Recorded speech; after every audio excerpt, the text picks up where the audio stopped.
The Gotham Stakes has been a derby prep for decades, but here's the thing. In the last 20 years, it's only produced one top 5 derby finisher. So why should anyone care this year?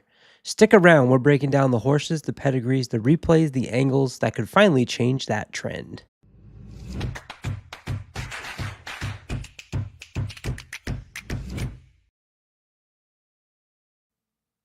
Hello everybody, welcome into the Doubling Down Show. I'm your host, Colin Sheehan, and this is a look at the Gotham Stakes, a look at the full field, run through of each contender with some replays, some angles that you want to pay attention to from RaceLens, and hopefully give you some opinions on who you might want to leave on your ticket and who you might want to take off. Now, one thing we want to talk about is the Gotham is a Derby prep race. However, it has not done very well at producing horses with results in the Kentucky Derby. In fact, if you look at the list here, over the last 20 years, Samrat in 2014 is your best finisher who finished 5th in the Kentucky Derby. 2021, 2020, 2023, you had a couple top 10 finishers, but most of those horses, if you look on the right there, 12th, 19th, 14th, 18th. In fact, horses coming out of the Gotham are 0 for 49 in the Kentucky Derby. So why should we pay attention to this year's field? Well, for one, if you watched our top 5 Longshots video, there was a horse on there who came out of Kentucky Derby wager pool number 4 at 122 to 1.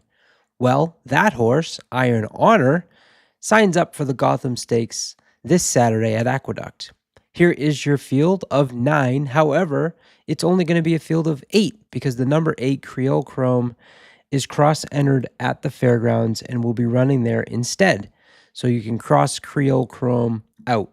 We're looking at RaceLens. You see a couple angles. We'll talk about those. We have a couple negative ones and we have a positive one that we'll want to dive in on. Now, the first horse we're going to take a look at here is Balboa. Breaking out of the rail, trained by Brittany Russell. This horse was actually previously trained by Bob Baffert. And Bob tried this horse in the Del Mar Futurity, tried this horse in the American Pharaoh. Both races, Balboa finished 5th. Switches Barnes runs at Laurel, winning by 5 1/4 lengths. Then they try the Remsen, finishing behind Paladin and Renegade. A nice third-place finish in that race, especially considering those two both came back to win and are both high on a lot of people's Kentucky Derby lists. Then they tried the Jerome on January 3rd, got out to the front, but ended up losing to My World, who went over to Saudi and did not perform too well there. Not this time is the sire. He's good at getting some high-class dirt runners with tactical speed and strong one-term ability. Warfront underneath adds quality and versatility. This horse was purchased for $875,000. So an interesting horse on the rail there. The number 2 is Hammond. Safi Joseph has trained this horse, and over the last 3 years, running 3-year-olds at Aqueduct, Safi's 2 for 8.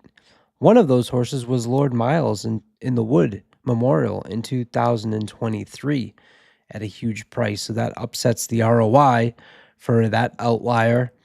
Charlatan was pure brilliance and speed. The early crops are showing strong dirt, sprint, mile, and influence. In fact, over the first route for 3-year-olds, 2 for 4, plus 97 ROI. We also always talk about on the channel here increasing speed figures.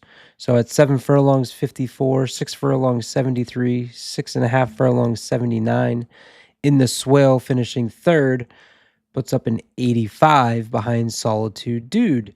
So Hammond, to me, I thought was one that could be intriguing, one that you might want to include on your ticket. The number 3, Crown the Buckeye, is the Yalpon $250,000 early speed horse who had some success in Ohio in August and October. Then they moved the horse down to the fairgrounds and tried the Gun Runner and the Lecomte, finishing 3rd and 8th.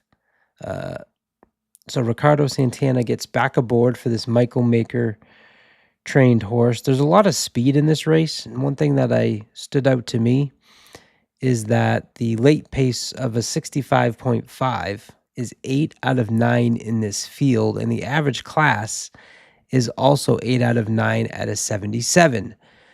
Those two, for me, tend to make me want to pass on Crown the Buckeye. Number 4 is properly named 4th and 1. Englehart's your trainer. Lescano is your jockey. This horse took 4 opportunities, 4 chances to break the maiden. Interestingly enough, they started this horse off in stakes race up at Saratoga in the funny side, finishing second to Minor Inconvenience. Comes back and runs second to Bravaro at Belmont at Aqueduct in September, and then again finishing third behind Bravaro on October 25th. Bravaro is the Safi Joseph trained horse who finished second to Nearly in the Holy Bull, and a horse that I am intrigued by this weekend in the Fountain of Youth. Sires Maxfield. The distance seems to be right. There is that negative angle I talked about. We'll pull that up for you. And that is when a horse is second start off the layoff, was out of the money in the last start, and is returning between 8 to 30 days away. The success score is only 3%. We can click on that angle and find that over the course of the last year, 16,000 races, only 9% win percentage. Okay, so that is a pretty big sample size and only be hitting at 9%. So that is when the last race, the original finished position was worse than third. They're coming back second off the layoff, and it's within 8 to 30 days. 4th and 1 does not get a positive angle there. The number 5, Right to Party, sired by Constitution, who's elite for dirt routes with tactical speed. This is a versatile colt, I think, who closed really nicely. Didn't have trouble at the break last out. You can see that in the comments section here. It says bumped at the break. I watched that replay. It wasn't anything to be too concerned about.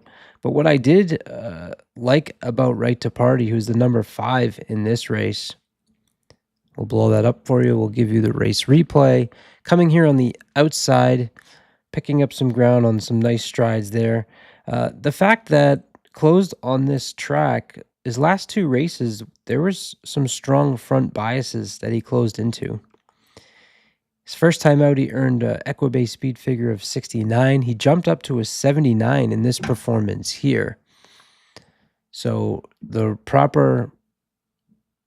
And the other thing I want to mention is, look who ran first in that first race. It was Iron Honor. So he finished third, yes, 9 lengths behind, but that was his first race. And that was a pretty nice jump up in progression in speed figures.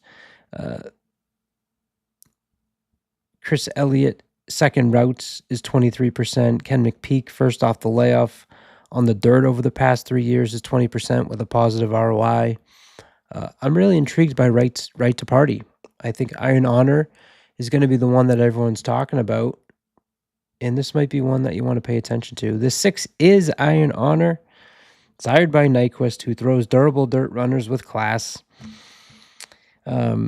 Second career start for Nyquist at a mile on the dirt, 39% with a positive ROI of 78%. And when you narrow that down even further, and you look at those horses that are trained by Chad Brown, you had 2 winners there as well, which was Digital Ops and Randomized. This horse earned an 86 first time out, which is very nice, very impressive. We'll pull up the replay for you of that maiden win. The second place finisher in this race, crossing the channel, was coming off of a second place finish, then went on to win the next time out with an 88 Equibase speed figure. The third place finisher in this race came back to win at a mile with a 79 Equibase speed figure. Iron Honor is your number 2 here, who in the stretch is going to pass the favorite crossing the channel very nicely, even with some bumping there. And for a first-time effort, I thought that this was really nice, which is why I had Iron Honor as one of the top 5 long shots at this point for the Kentucky Derby. And it'll be very interesting to see how Iron Honor returns off of that effort. It was at 6 furlongs, so stretching out to the mile now. It's a 1-turn mile at Aqueduct. But like I said, Nyquist as a sire, nothing to worry about, especially with Blame. Sort of a Blame mare. That boosts some stamina as well. So the 6 Iron Honor is going to be very intriguing by many. The number 7, Rudy Rodriguez, trained exhibition only. This horse is going to be, I would figure, to be early in the early picture as far as pace is concerned. They actually tried this horse from the dirt, going 6 furlongs at Saratoga. Then they tried the turf 3 times, including building up in distance. So going 5.5 in a sprint, 6 furlongs, then a mile and a 16th.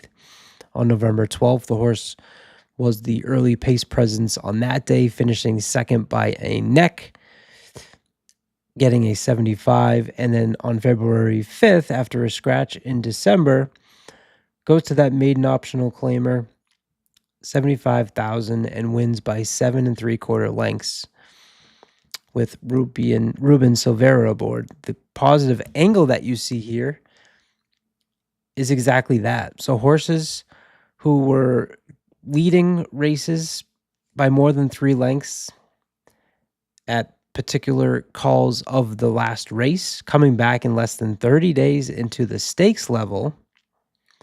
So that's kind of trying to hit on our horses in their peaking form, right? So first call beaten lengths, less than 3. Second call beaten lengths, less than 3 in their last race. Margin of victory, more than 3. And that race was less than 30 days ago.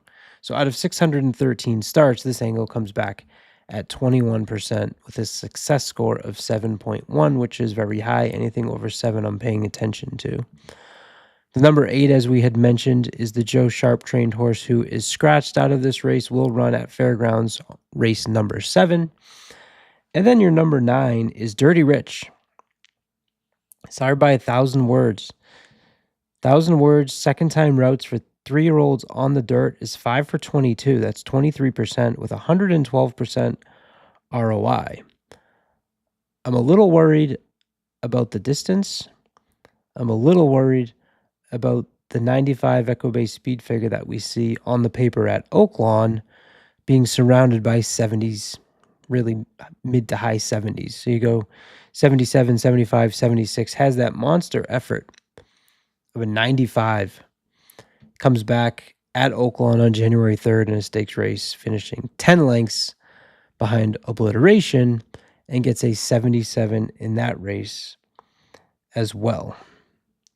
So for me, I'm not too crazy about the number 9. Right now, I'm looking at the 5 and the 6, as many of you are as well. Lastly, let's take a look at what RaceLens has from a pace projection. And as we mentioned, they have the Crown the Buckeye, the horse that had been running in Ohio, on top early, then being passed by your number 8, which isn't true because the 8's not in the race. So we'll have to get, once the scratches come through, we'll pay attention and see what changes there.